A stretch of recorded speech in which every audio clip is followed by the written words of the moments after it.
We're just waiting for Howard Hesseman.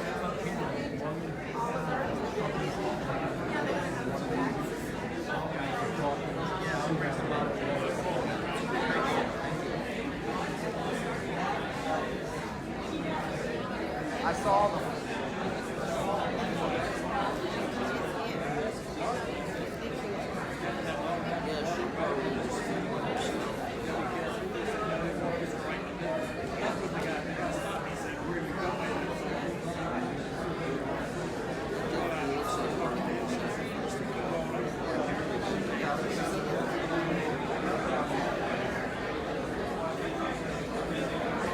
That's Martin Grams, who's the leader of the band.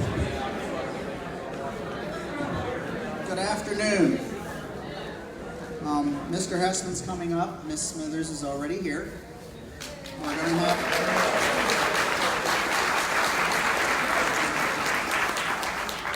We want to thank everybody for their understanding. We know there's a hurricane south of us, and while we are not in North Carolina, we hope everyone down there is battening down the hatches and we're going to make it through. We apologize for Barbara Eden. She got scared and at the last minute decided not to go to the airport. She didn't want to deal with the storm. She will be here next year, and I have already mentioned to the people responsible that she will make it up to us too. For the answer to the most popular questions, Peter Marshall had a family emergency. He called and said in the 92 years of his existence, he has never reneged on an agreement, and he said, I will be there next year and I will make it up to them. And Miss Anderson, it's very obvious why. We hope she'll be okay, and we'll see her next year when she is here. So you can get everyone's autograph this weekend, then bring the photos back and have her sign it. So it's something to hold on to and have fun for a year. We thank everyone for their patience. As the crowd keeps growing every year, the only technical challenges is the autograph lines, and most people have been very, very patient. We can't stop a crowd of people from coming in, but the celebrities have all said they will not leave until everyone gets their autograph. So if you were planning to get one this weekend and did not today, relax tomorrow. There will be plenty of time. Until Mr. Hesseman gets up here, if anyone has any questions, they can ask now because it's coming straight from the source. Go ahead. Do you know what other stars will be here next year? Thank you for this year's convention. It's been wonderful. Thank you. Do you know what other stars? I'm not the one that puts the show on. It's all the volunteers who wear the green shirts because I'm not doing it by myself. They're the ones that put it on. I can't say who's coming next year other than the 3 that canceled that are coming. We have some, but contracts are not signed yet. Go ahead. If you drop mine through the convention, we do it mainly for preservation because sometimes you never know what's going to be around the corner, but it's also historical. Yeah, do you know are you still going to do the Hollywood Squares panel tomorrow? The Hollywood Squares panel tomorrow will be going on. It's just a presentation on the history of Hollywood Squares, even though Peter Marshall will not be there. Next year he'll be doing the Q&A on stage. So that will be on. Ed Hals's presentation tonight at 8 o'clock is canceled because of the storm. He couldn't make it. But the Oliver cast reunion where Shawnee Wallace and Mark Lester will be up here to introduce and talk about the movie, which won the Academy Award for Best Picture of the Year. So we'll be screening that tonight. So I got to see it last week for the first time. It won Best Picture. And without any further ado, Leah Biel is going to host WKRP in Cincinnati.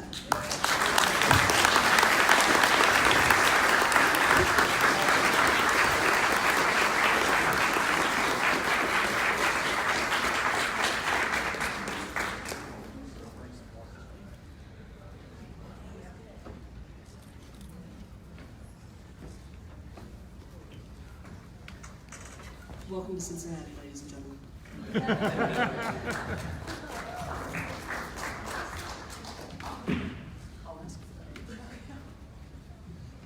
Who are all you people? We're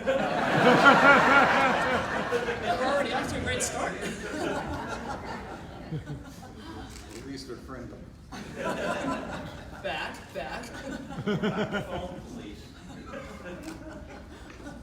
So, I guess without further ado, Jan, Howard, if I may call you that. 40 years, how does it feel? It doesn't feel any see so many people come after 40 years and say, I've waited 40 years to meet you. Can you hear me? No. Yeah, bring the mic closer. I'm not used to this. After 40 years, so many men and women have come up and said, men-wise, you were my first crush. Which is extremely touching. And I say I understand because I used to have a crush on Paul McCartney. And that's a huge heart opening when you're young to have that first love. Somebody you'll never be able to meet. About what a wonderful thing to meet somebody after 40 years. So, thank you.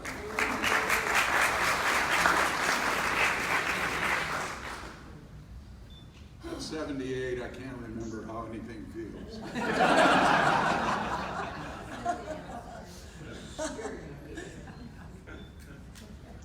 Well, no, Jan has said it best. It's always rewarding to meet people who appreciate your work and feel that it added something to their lives. Although I always commiserate with people who chose to go into radio because of our show.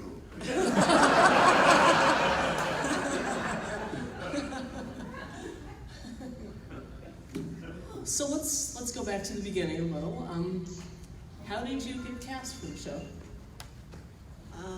In the interview with Hugh Wilson and a few other people in Hollywood. I guess that's how you went on interview too? I actually met Hugh Wilson backstage in a nightclub in Atlanta, Georgia. No, it wasn't a drug deal. I was appearing with a theater company called The Committee, an improvising political satirist group. And Hugh came backstage after the show and said how knocked out he was by what we were doing, and he'd seen us in some television appearances, and just wanted to let us know how much he liked our work. And the next year, I used to appear 2 or 3 times on the Bob Newhart show, the original Bob Newhart show.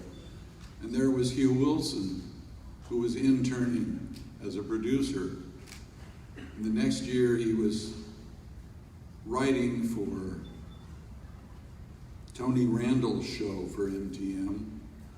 And the 3rd year he was there, he was producing, head producer and writing for Tony Randall.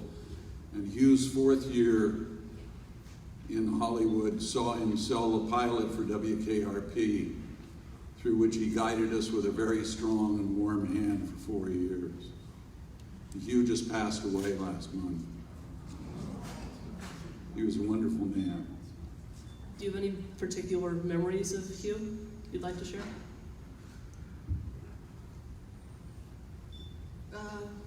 Okay. He was a wonderful man. He was a brilliant writer. And I think when people ask me, how did you do that? It was because of Hugh Wilson, because he was the steering wheel. He wrote those lines. He knew exactly what he wanted.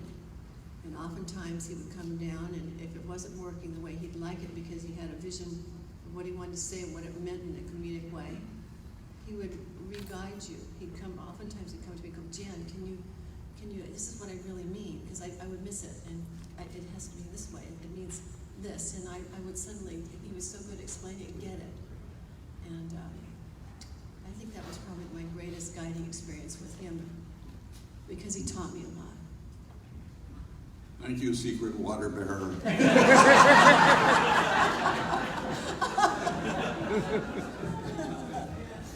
In addition to that, Hugh's brilliance as a writer and a showrunner, which is a heady position to take in Hollywood. Hugh, for all of his brilliance as a writer and his determination to present insight into human relationships, was also quite welcoming to suggestions from cast members. Things that might be improvised in rehearsal would be shown at the end of the day in a run-through, where we'd do the scene as written, and then the director for the week would say, we've got an alternative to show you to see if you like it. So we do whatever the scene was as we had reconceived it. And Hugh would say, I like it, it goes in, or let's put it up for rent in another episode, or no. But usually it was one of the first two. And sure enough, 5 or 6 episodes later, you'd discover a scene that you had, an element of which you had pitched in a scene, being part of a scene in that week's script. But he was very adamant in saying that we only have 22 minutes out of the 30 to tell a story with a beginning, a middle, and an end. And while that joke is funny, we have to lean out to get it. So let's save it for another time where it can have enough space to really work. He was determined to tell a story about how people work together in spite of their differences of opinion, the different ideas that they hold about life and how it should be lived and what it's worth. He was unusual in Hollywood television.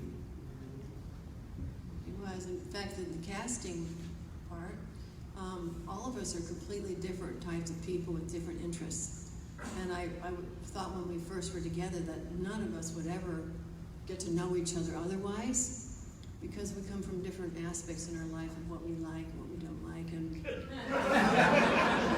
how we see it is we're all of us, every one of us are unique, all of us in this room. We all have different astrological considerations and our astrology and why we're here and what it's about, you know. So I'm looking back at it and getting to know everybody. It's been wonderful for us to get to know each other and become friends and learn to work together and live this family life together and still now doing this. Yeah. It's like a great thing. It's great to see one another after all these years. Yeah. Okay. And in fact, on the plane, we came with Karen and Robert Wagner, Stephanie Powers, and Morgan Fairchild, which was just so amazing to be so many mature actors all together in one place on one airplane. So many highly successful actors. That work all the time. As far as casting goes, too, I'm looking back at my casting. One time I met Hugh, first time, I was asked to say 3 lines, and the lines were me, me, me. That was all. That was that was the dialogue. Here, can you go in here and do this? And I looked at it like, how can anybody do that? And I did it really badly. I didn't have any oomph on any of it, and I walked out there going, and he hired me. This is so weird. I was like, I'm hired? And I asked him why later. Why me? Why me? After me? Right, and he said, because you're Bailey. And he fashioned Bailey after his wife, Charters Wilson, who remains in the family with their children. And I guess I was like Charters. And Howard, they originally wanted you to try out for Herb, is that correct? That's true. I was doing the last 8 episodes of the first season of a show called Soap. And I wanted to the director, Jay Sandrich, who was one of the principal directors at MTM, had done most of the Mary Tyler Moore shows, was directing Soap that season, and said, there's this show that MTM's going to do about a radio station, and I really think you'd be right. You should get your agents to get an interview with you. So an interview was set up, and during my lunch hour, I drove from ABC on Prospect Avenue over to the Valley to meet Hugh Wilson and another writer for the show, Bill Dial. The brain's gone bye-bye. And looking at the script in the waiting room, glancing at it, because I hadn't had a chance to read it yet, I saw this DJ character. So when I went into the room and we started chatting, they said, well, let's get down to the reading, and I said, in effect, before we do, I want to tell you that I'm not interested in the sales manager character. I'm only interested in the disc jockey, because I know some disc jockeys in San Francisco, and I did a little bit of it for about 6 months. And I think I can bring something to that character. So I read both characters, and as I was leaving, Hugh said, "Now let me get this straight. You're only interested in the disc jockey." And that's true. I'm only interested in the disc jockey, thinking, well, I just slit my own throat. And when I got back to ABC to start rehearsals again, I was informed that I had a phone message from my agent saying, "You got it."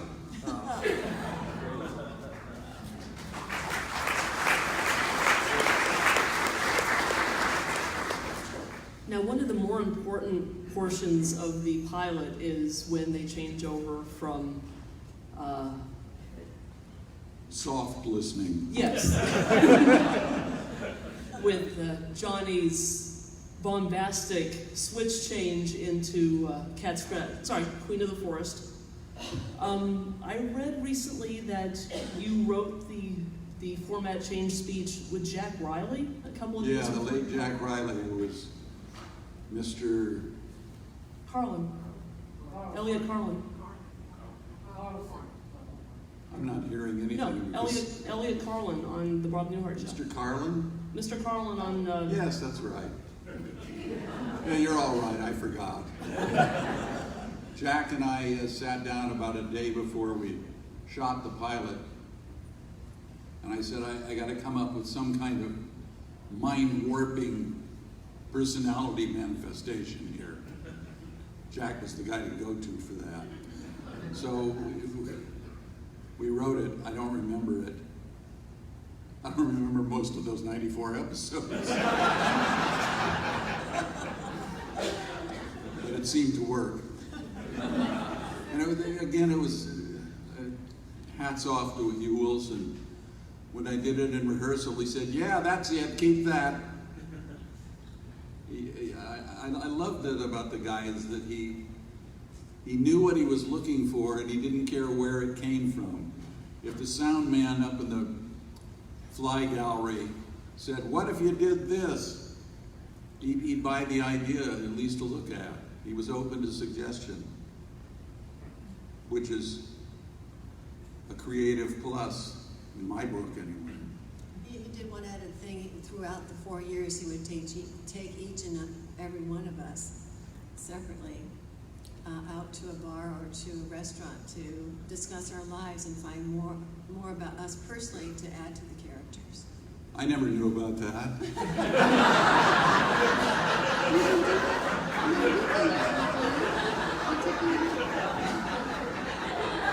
No, it's okay.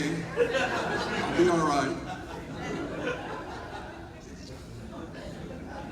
Hence our characters were developed.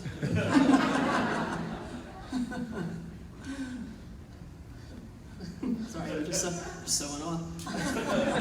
I warned you, when a question is asked, I just talk until somebody suggests I stop. Okay, I'd be remiss if I didn't ask about Mr. Carlson. Gordon Jump, do you have any great memories of him? The whole All time. great memories. Yes, what a great, kind human being, very giving, very loving. He was truly the big guy of the cast. He was the guy that could straighten out any ruffled feelings or any problems with the writers or a director. He seemed to have that mediative skill that most people in TV lack. He also, every Friday night after the show, when we shot it, would have spaghetti night. Or was it spaghetti? Lasagna. Don't ask me. It was lasagna, thank you. It was lasagna night. He and his wife would cook up lasagna and bring it after the show and with his kids, and we'd have a big lasagna party and they serve it out. Just Gosh, like, and I love lasagna. Oh well. I missed it. He was like that. He also fought on behalf of the show with the more censorious attitudes prevalent at CBS and network television. This was in the days when there were only 3 networks. So there was a lot more power, or a lot more attempts to control content of shows, what you could say, what you couldn't say, what you could imply.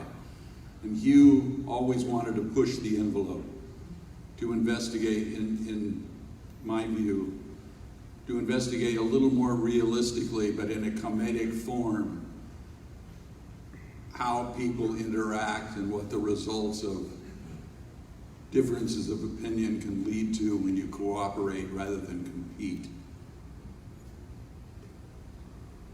Yeah, he was also a very generous actor. He was extremely intelligent and hysterically funny. To watch him perform, waiting for your lines was like heaven, because he was just, he just never stopped. It was a streaming flow of wonder. But extremely gracious, because when it was your turn, he gave you total room to do your thing and expand it.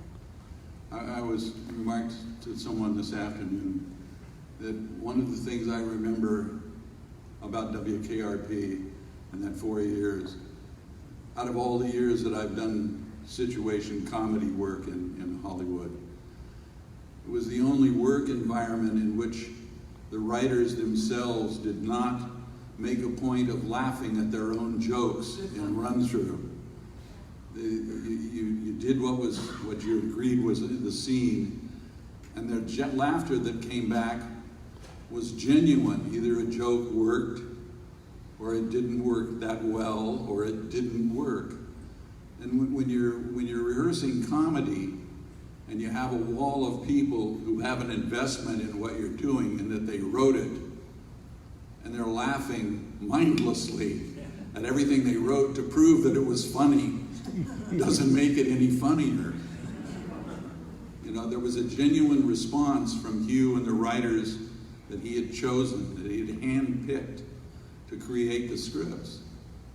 So you had the feeling that you could lean into the script. You didn't have to do a lot to make it work. You didn't have to please anybody. You could please yourself in your own heart. Can you take me through a typical week in the creation of an episode? Like from table read on, if you remember. Sorry.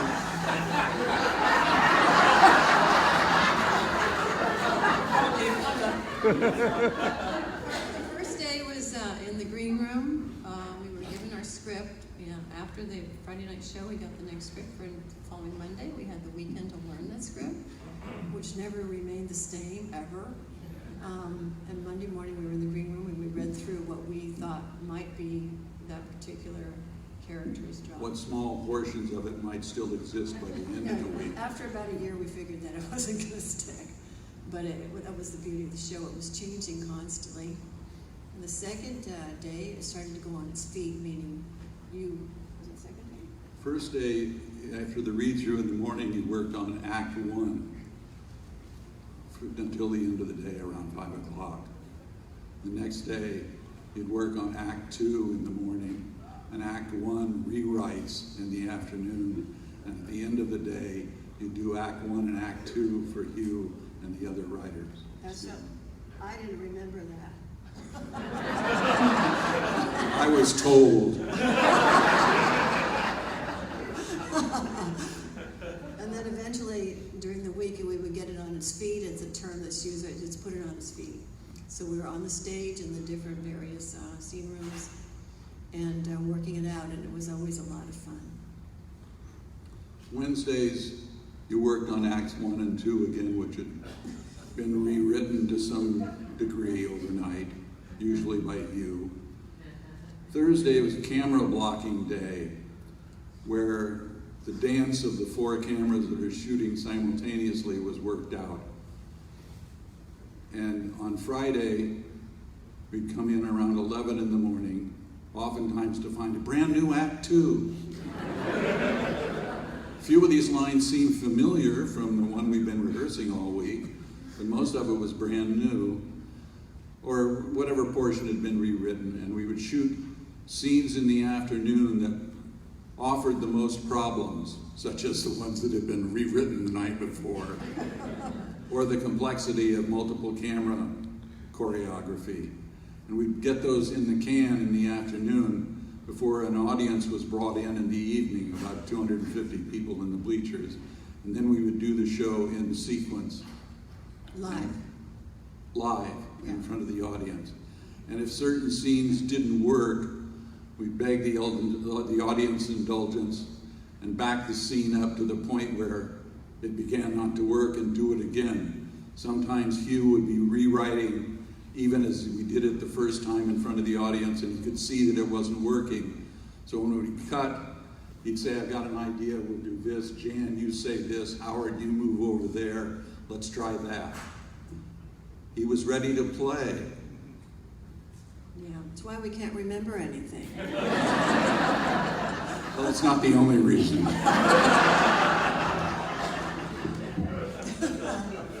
Now, in the brand new, relatively brand new Shout box set, the episode "The Contest Nobody Could Win" has a completely different ending than the one that we've all grown to love in, syndication and over the years. Is that possible? Is that one of those things where they did the original ending and they decided, this doesn't work, and so there was rewriting and was fixed and reshot. So the ending we know is what's been out there, and this other ending that heretofore we hadn't known until the set came out. Probably. Sort of sounds like the political situation these days.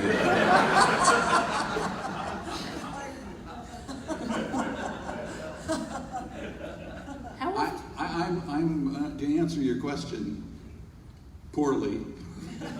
I was unaware of a complete change in the wrap of one show.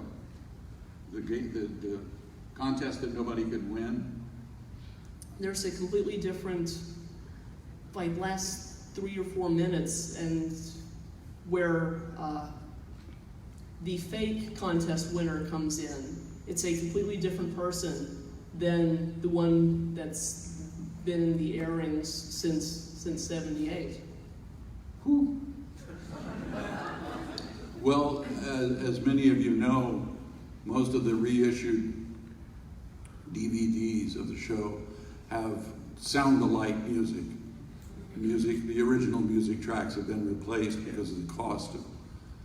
The Shout set that came out last year is, I believe, 85% complete. Yeah. Oh, I missed that 15%. Nobody sounds like Bob Dylan. But I'm telling you the truth. I have no idea why they would change the ending of that show, because I don't remember the ending of that show. But what their reasons might have been.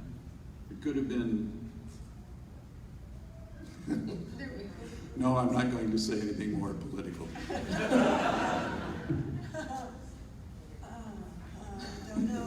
It's a stupefying question in that neither of us are aware of it, nor would seem to have any idea why it would have been changed. Because when the set came out, nobody, all the avid fans were watching it. First day they got it, go through the episode. All of a sudden, hey, it's different. And I believe, Johnny Fever, he's already on the hook for $5,000. But in this one, that's this surprise mystery version, he doesn't catch the person, he doesn't catch the fake guy, but in the one, so I'm thinking Johnny Fever has to win the episode. So I think, just pure speculation, and I will stop in a second and give it back to the celebrities who came to see. I think that it was probably rewritten to, okay, Fever follows the fake one out, comes back, and he has to come back with the money and hand it to Carlson and go, I believe you owe me $12.50. So they rewrote the story. That's what I think. They rewrote the last part of the Still scene. rewriting. I can't tell you whether we shot that or not because I don't remember. Otherwise, it's clever digital manipulation, friends. See, it's never ending story. It keeps going. I'd like to ask you another question I hope you might have an answer to. Good luck. In the episode Johnny Comes Back, where he's... Oh, go ahead. If you want me to leave, I will. He returns after what is a fairly short sojourn to Los Angeles, and basically goes, yeah, you can say booger on TV, booger on the radio now. You just can't say, and then he says something and it's silenced out. Do you remember what you said? There is speculation, but I want to see it. I would like to know if he has an answer. I have an idea what I might have said. Would you like to whisper it in my ear sometime? What letter does it start with? Pick one. I think it probably started with M. But I don't remember, friends. Speculation is jive ass. That's what I said. I swear. Could be. Could be. You got me. You're stuck with it. Happy to be stuck with it. Now, as one of the DJs on the show, how much input into the music that you played that Fever played did you have? How much input? Tim and I, from the get-go, demanded that we be allowed to choose our own music tracks and write our own pattern that accompanied them. And an associate producer on the show who had chosen the track that Fever uses in the changeover, much to my dismay, announced that he was going to be choosing the music. So Tim and I went to Hugh and said, we're both prepared to choose the music and write the pattern. And he said, well, that's fine with me, boys. And thus we earned the anger of this young producer for the next 4 years. So we chose our own music and wrote what we had to say about it. Were there any songs that you wanted to use on the show but didn't get to? Probably a lot of them, but I don't remember what they were. I don't remember the ones that we did use in most instances. Did you get to, oh, sorry, go on. I should say that the other input, which was normally was astoundingly important, came from the sound engineer on the show, who would say, if I lifted 8 bars off the opening, for your cold opening, it would play better because by the time you finish what you have to say as an introduction to the song, it would hit on the downbeat for the first chorus. He understood musicologically and technically how to compress the music but still make it work for us and sound like the music you're accustomed to hearing on the radio on a rock station.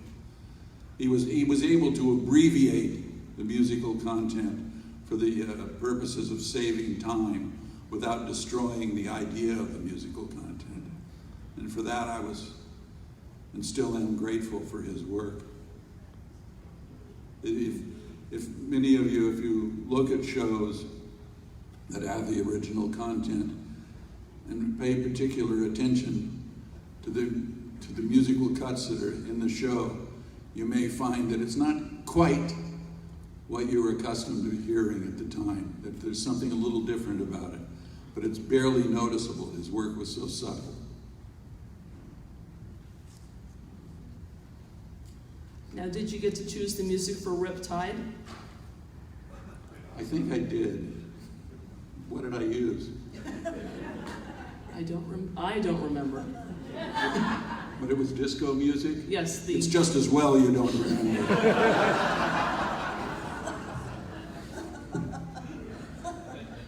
You guys are awesome. How do you feel your characters changed and evolved throughout the show's run? Say that again? How do you feel your characters changed and evolved through the show's run? Radically. I don't think I changed that much at all. I think Fever was a little more confident for a man standing on his shaky ground as he was, about the fact that he was doing his work in spite of the trouble that he got himself into, and that it was work that he was passionate about compared to the job that he had before the transformation in the pilot episode of playing music that bored him to death, or at least bored him. And I think that he was energized by the music, as we all are. Aristotle, to get heady with a quote, said, "Music and rhythm find their way to the deepest part of man's soul." Music for me was the ninth character of the show. It had a lot to say about that particular episode. And so both Tim and I tried to choose music either as background or comment or a rhythmic pulse that would enhance the scene and further the message of the show to the extent there was a discernible message. There'll be questions later. And I played a young girl who was growing. So Yes.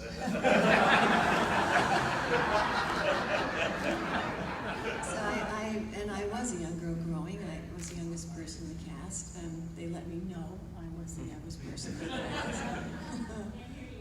They let me know I was the youngest person in the cast. And, but I would say yes, Howard's character was very consistent and beautiful the whole time. Beautiful to watch him work. Always a pleasure. It's true. Pleasure to work with him. Are we all just mirrors or what? Yeah, we are.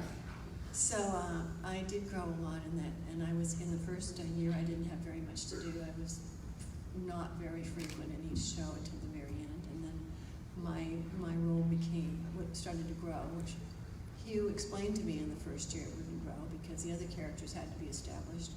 And I personally got to grow as a comedic actress because I wasn't a comedic actress. Considering my interview. You? Shocked that not at all, you know it. Shocked that I was hired, but I was given the pleasure to grow and enjoyed it very much. I'd like to comment on what Jan just said, that it was not only Jan's journey, but the journey of the character that evolved over the 4 years, and that Bailey, who seemed to be initially a very shy young woman who was eager to do what she could to help out, revealed herself to generally be 2 or 3 steps ahead of everybody else in the room in terms of solutions to problems. And Hugh's, again, it reflects Hugh's view of what women have to offer in the world, which is just as important and just as meaningful as anything that the men who supposedly control the world have to offer.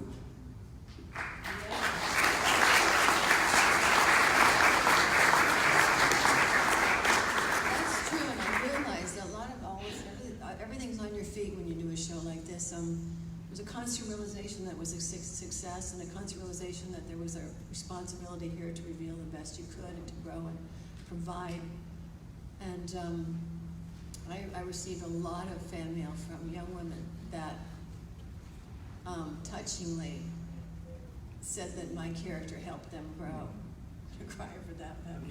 Some of them were in prison, you know, and some of them couldn't speak out. Some of them didn't have, you know, the wherewithal to get a job. So, yeah. I wrote many of those letters.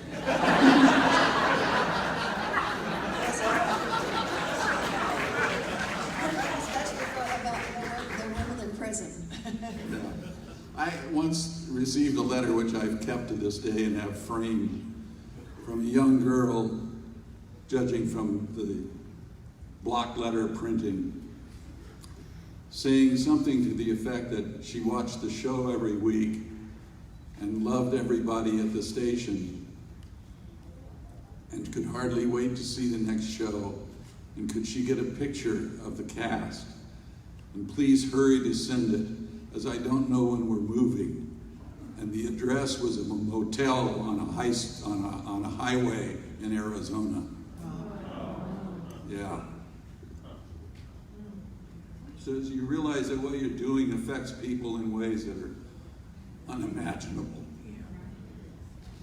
which is a good lesson in life, that we all have an effect on one another, even though we may not be considering what the effect is. Actions have effects in the world. And lack of action leaves a void in the world for many people. Another great thing that happened is we were given the responsibility to be in the public's eye. So I dove into doing what I could charitably in the area of fighting nuclear power plants, no nukes.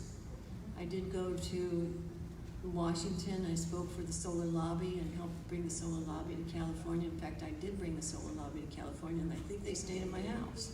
A bunch of young people, mostly guys, I guess all guys that hung out, and they became established in California. And I did a lot of things with Helen Collicott, who was the only person that wrote No Nukes. She wrote a book called Nukes, to reveal to humanity that nuclear power plants have a byproduct called plutonium, which is used in warhead, and that it's a huge business. And so I did what I could when I realized that, to bring that to the public side. And now that it's sort of blown over and people don't seem to care anymore, it always surprises people that that byproduct is used for warhead, and that's one of the reasons we have war, because it has to be sold. I think Jan was also responsible for bringing the captain of the Sea Shepherd to meet us on the set and to advocate for saving the whales and trying to preserve the treasure that is the oceans of this planet.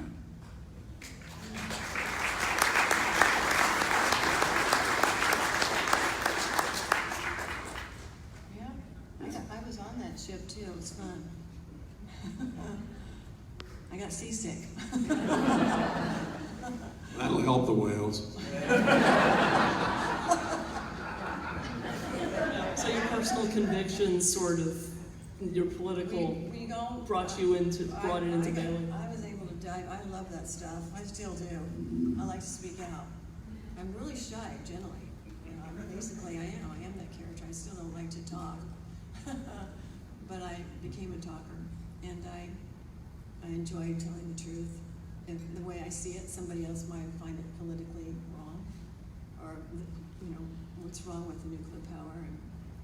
But I think that we have a lot of growth to do, and not in my time will I see it, or our time will we see it, but eventually things will change as we take responsibility. I always say that each and every one of us can do just one thing. It doesn't matter if it's you help your neighbor, or Help a stranger. help a stranger, play with a child, give somebody $5. I became a counselor. I'm not like a legit counselor, like have a degree, but I counsel people now, and I started out by helping one young girl who was on heroin for 7 years after she got her degree at Cal Poly. She had a 7-year-old son at that time, and she came to me one day and she said, "I don't understand my mother, but I understand you. Can you help me?" And I was very surprised, and I did, and I told her one day, "I see you whole. I see you completely healed." And she was shocked. She said, "You see me healed?" And I said, "Yes, I see you completely clean." And she said, "What are you, psychic?" And I said, "No, I just know it." And she is healed now, and she is getting her master's in psychiatry to help young people.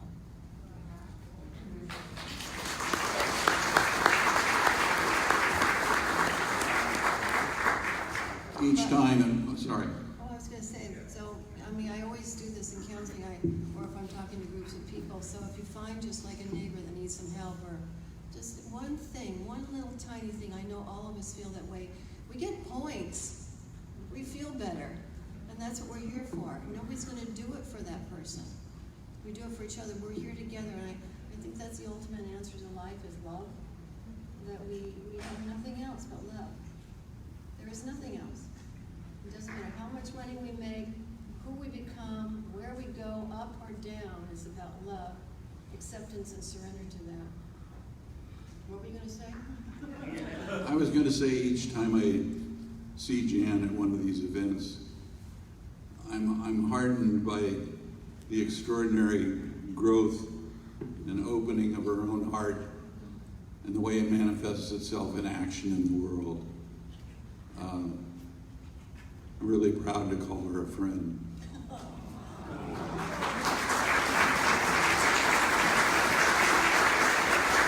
Whereas I, since the show went down, have basically continued to lead a life of sybaritic whirlwind debauchery. I doubt that. And you can doubt that too. This is a very good man. Does anybody have a question in the audience? Should we ask? Or- This gentleman raised his hand some time ago and I pointedly ignored you. I'm sorry, sir.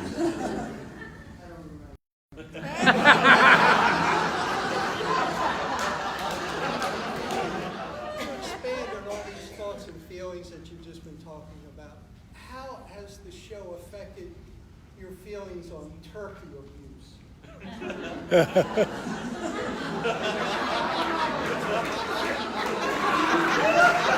I'm a vegetarian.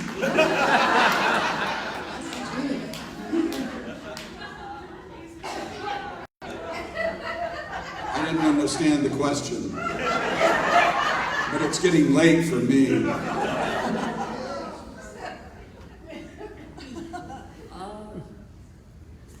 Over on the, you with the hand up, yeah, you. Since both, I was always a great deal of affection between Johnny Fever and Bailey, particularly as the show grew on. Where do you think their characters went in their relationship after the series ended? I don't remember. Somebody rewrote it. Well, in the episode Daydreams, do you remember what Bailey's daydream was? Yeah. My dad called me and said, that was good acting. That was the only time he did that. He said, you weren't playing your character. I was playing, what was it? It was the old movie, the black and white film. No, it was female president. It was female Yeah. president? Oh, yeah. In the original uncut version, also I think shown for really the first time in a very long time in the Shout Factory box, Bailey's daydream is that she's female president and the first man is sitting next to you. Who knew? Move over, Trump. Every cut of that episode cuts out Bailey's daydream, and why? It's a perfect daydream. Because probably that's in the new CDs. Yeah. That's because of the timing, probably, that you cut it down, less minutes. Yeah. Lady. Thank you. I'd like to ask you about a more serious episode in concert. You were doing WKRP in Cincinnati, and here the Who concert killed 11 people because of Overcrowding and right. rule. So I wanted to ask you how you felt doing WKRP in Cincinnati, and this happens, and how did you get through the episode? Just tell me your feelings about all that, please. Well, the episode was written because of it. It was an effort and a responsibility on Hughes and everybody's part to reveal, wait, what are we doing? That's how I feel about it. It was a very responsible thing to do. Part of the problem with that episode was that it was written to show what Jan just said, to take responsibility for the actions or inactions of the promoters planning for security at that concert in Cincinnati. And the objections to the show came not from CBS, but from the Cincinnati CBS affiliate station, who was afraid that we were going to give their city a bad name. It's a smart thing to do since it's part of the title of the show. So Hugh arranged with CBS to transmit an early edited version, perhaps a day before or the same morning of the day that the show was going to air, to the affiliate in Cincinnati, so they could see that it was a responsible response to that tragedy. And they relinquished their veto and allowed the show to air in Cincinnati. Sure. Way in the back. Yeah. This is for both Jan and Howard. You said earlier that you didn't remember a lot, but do each of you have your own favorite episode, and would you share it with us?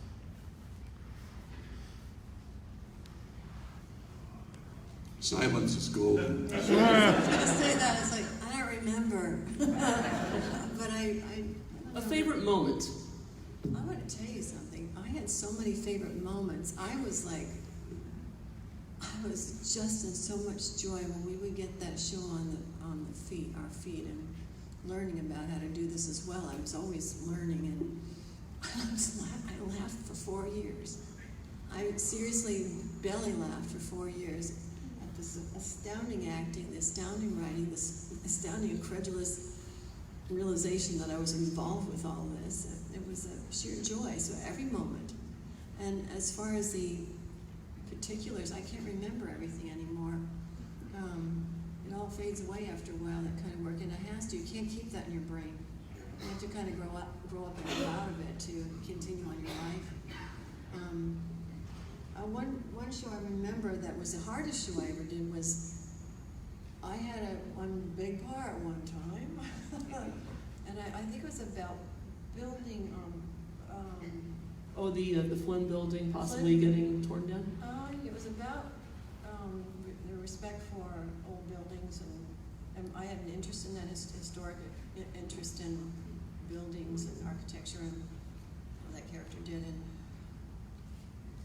at the last very minute, after 5 days of working this out, the entire huge lines that I had about historical buildings was rewritten, and it was much better.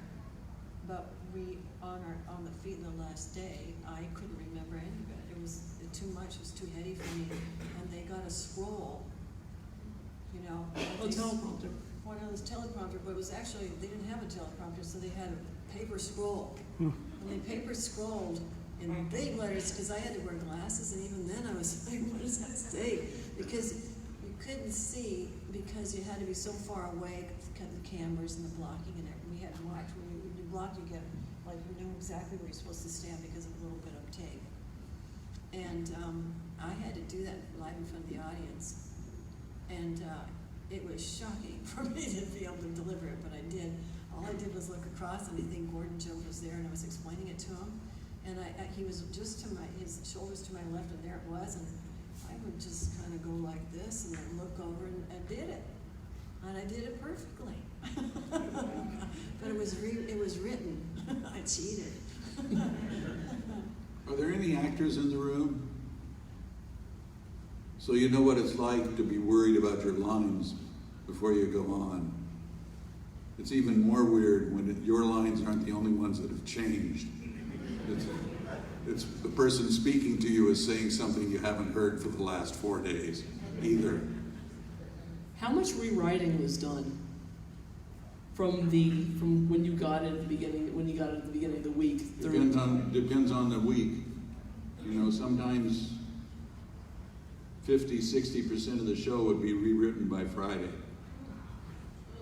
So a lot of what we would shoot on Friday afternoon would be the newest stuff. I think I said this before. Thank you. You remember. Sometimes some of those shows were written very well. They were pretty perfect. Yeah, sometimes you didn't have to mess with it. It was all there on the page. And that was lovely because once again, you could trust it. You knew that you could trust what came down from the office from these people. And if you had something to add, you could trust that they would see its value and add it if it fit, or hold it back and use it in another episode subsequently. Yeah, some of the writers on the show, young writers, were from Second City. Steve Campman. Yeah, there were 2 writers from Second City. And they're very much, it's very, I felt a kinship with the 2 of them because they, like myself, came out of improvisation. it's very improvisational, so they were always like, what can we do, what can we do, what can we do? They were always changing it. They were fun. Over there, by the drum. You talked about the show having an influence on people.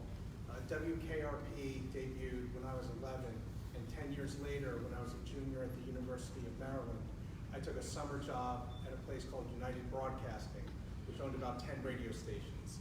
Since then, I've been a cable news producer, an attorney, a journalist, an author, but it started by watching your show because it seemed like radio was a fun thing to do. It would be a fun place to work.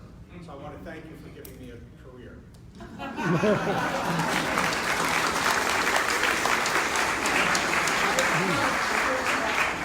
Very brief question to the both of you. The characters were so complex. Could you boil down each of your characters to one word? No. Booker. Not me, I don't think so. Rowing, I would just say rowing. One time I said, actually I remember this, thank you. I remember in the office, I went to Hugh and I said, Hugh, would be okay since I'm so young and I have so few lines the first year that I could be Bailey, could Bailey grow? And he said, grow? Like the characters don't grow, you have to be your character. I said, no, I want to be a person that grows. I want to, like myself, I'm a person that's going to have to grow here and grow up. I'm the youngest one, and can I be? And he went, oh, I get it. And he allowed that to happen. One last question, and she's been waiting. I was wondering for it to close, since you all had a career after WKRP, each one of you mentioned whatever you think is most significant since WKRP that you've done in your acting career that you might know or not know, and that you think is important or major that you'd like us to know about. Me, and all the other ladies. Motherhood.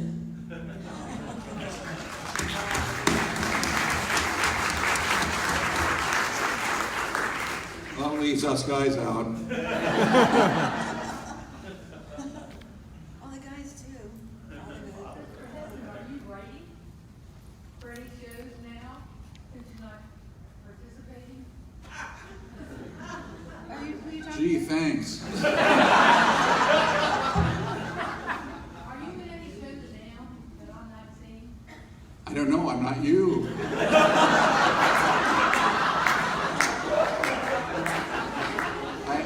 I work occasionally, a couple of times a year. I work in television, I work in films. I haven't been on stage in about 10 years, I think. I don't remember.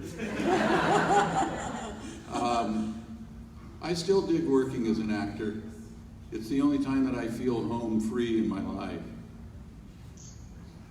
I think that's our time. So everybody give these fantastic.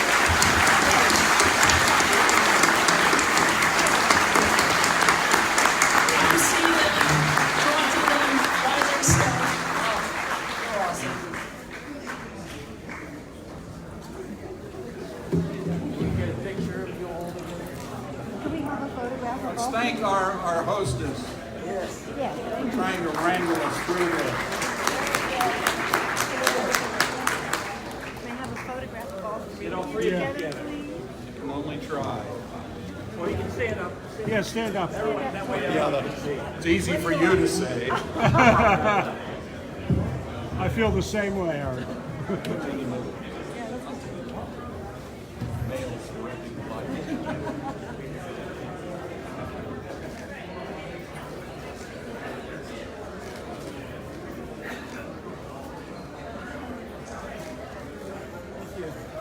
By the way, the stream has been watched in South Africa Wonderful. and Australia. Both Ian and Ilsa were watching.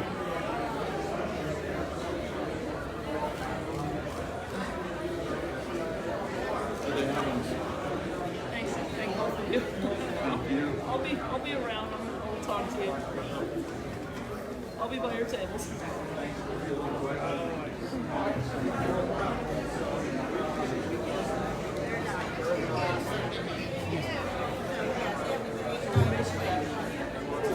To answer David's question, this is the Mid-Atlantic Nostalgia Convention in Maryland.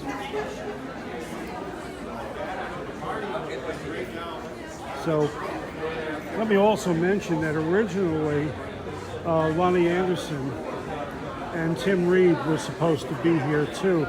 Tim is going to be here tomorrow, but he wasn't able to get here in time for the session today. And Lonnie's going to be here next year. So obviously, with the death of her former husband a week ago, it's created problems.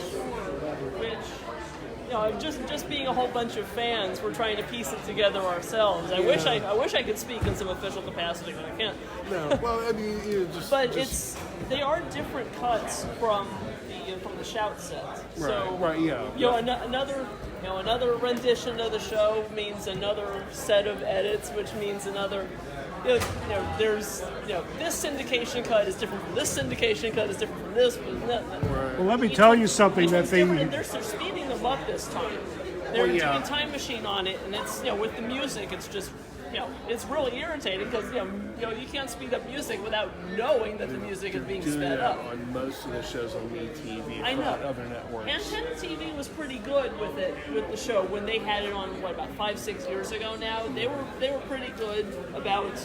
I couldn't really detect any egregious speed up, but MeTV, it's just I watch it, but it's like I have all these different versions already that I can watch that are better versions. But I watch to give them ratings. So, but the Queen of the Forest in the pilot when Johnny switches over, that's not there. Right. There's a lot in the first season that seems to be sound-alikes.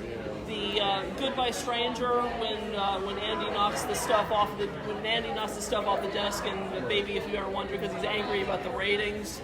That's always been a sound-alike, and I believe it's a sound-alike in this current version on MeTV. Hot Blooded by Foreigner when Les puts his toupee on. That's also not there. So it's. See, I thought I saw on the MeTV when I just saw an episode a couple of weeks, maybe a month back. I could have sworn at least that particular, it may have been the exact Foreigner version. But yeah, like you said, it could have been a sound-alike. But yeah, You're Much Too Much is the name of the sound-alike, and it's just, it's not the same. Oh, sure. There's, Hot Blooded has to play when Les is putting on his toupee to go out on his date with Jennifer. Well, thank you. I appreciate your insight. My pleasure. Thanks. Okay, I think we'll sign off. Close off with this, man. Yeah. And as we've told people during the day, that's a real jacket. That's the real thing. I was going to ask him about it, but yeah, I'll ask him privately. From Skip. Yeah. He's in the credits if you're smart enough to look at certain seasons. Yeah. You can find him. I'm not going to tell you. You got to find him for yourself. Yeah. I'm sorry. I spent about 25 years in radio and a small market. Yeah. Okay, I think we'll sign off now, guys. Thanks for watching, and of course this will be available on my page to look at again, and hope that the Americans, the Australians, and the South Africans all enjoy this. From Maryland, from the Mid-Atlantic Nostalgia Convention. This is Mike Biel saying goodbye for Leah Biel. Real seat of the pants.